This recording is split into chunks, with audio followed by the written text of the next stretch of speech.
Good morning, friends. It's a beautiful day at Ramy Vines. Today, let's talk about Kajari melons.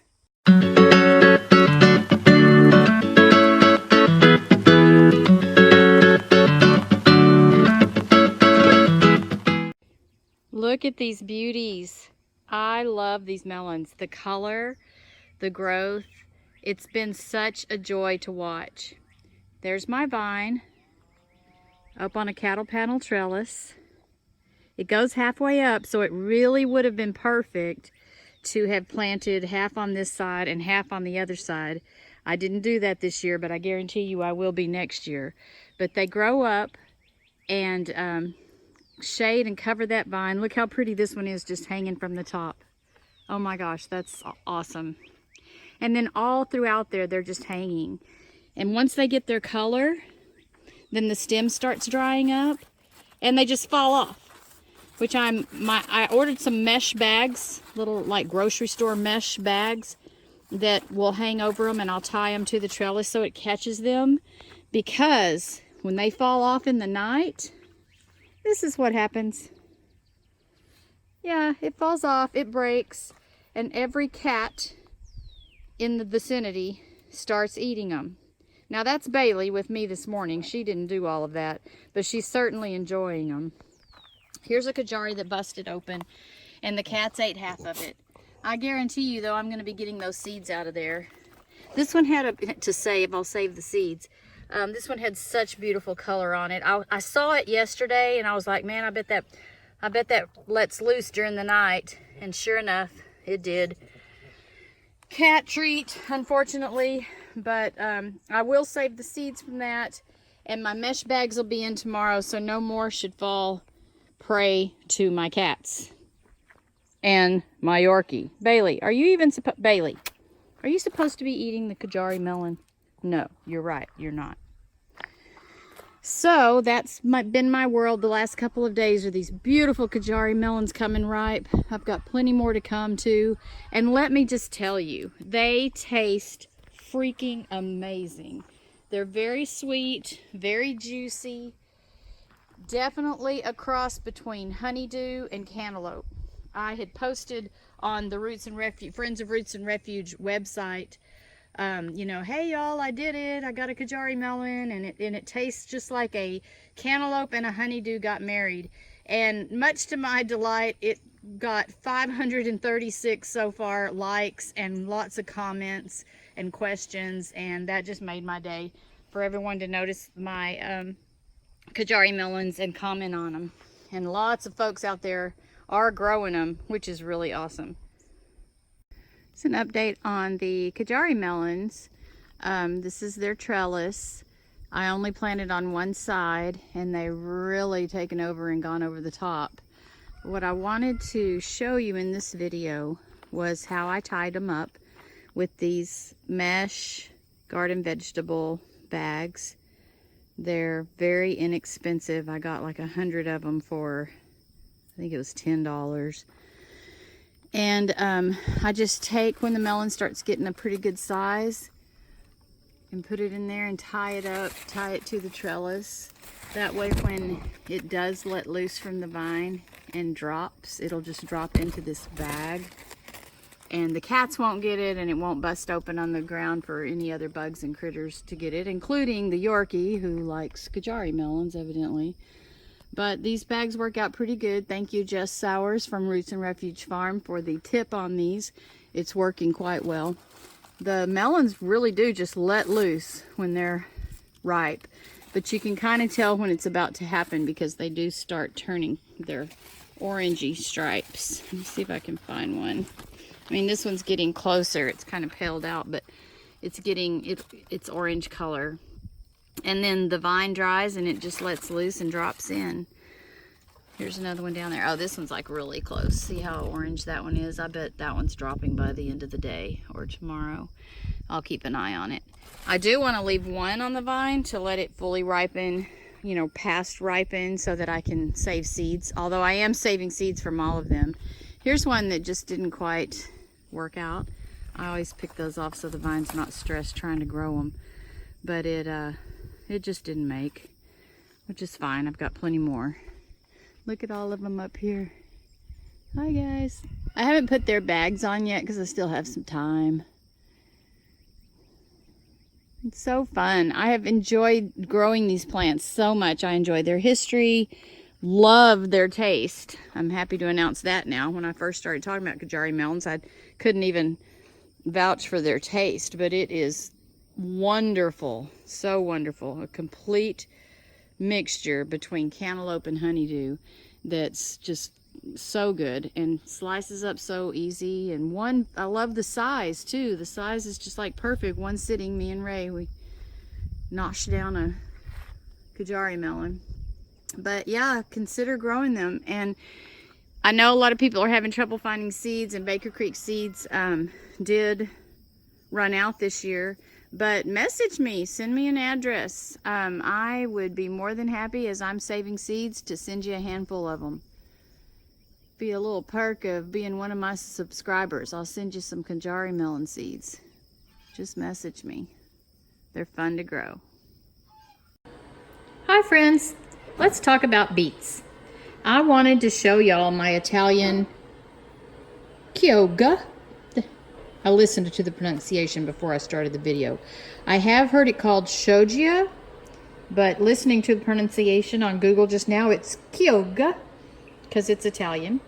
Anyway, I picked them just because of the beautiful rings they make. So I wanted to show you my results. I picked just a few beets today. I was starting out just by thinning a few beets, but some of them were getting pretty big, and I really wasn't clear or sure on exactly when to pick beets. And I do know that it's okay to eat even the smallest of beets, so it's not like you can go wrong picking them too early or too late. Well, too late you can, because it would get really woody and really tough. But it appears in the Chioggia, the younger they are, the more you get the little rings.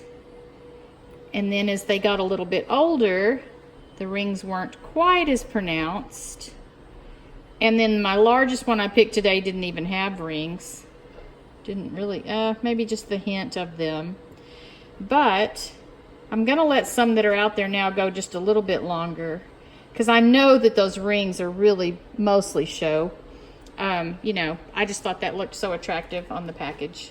But these are my beets, and what I'm going to do with them tonight is I'm going to roast them.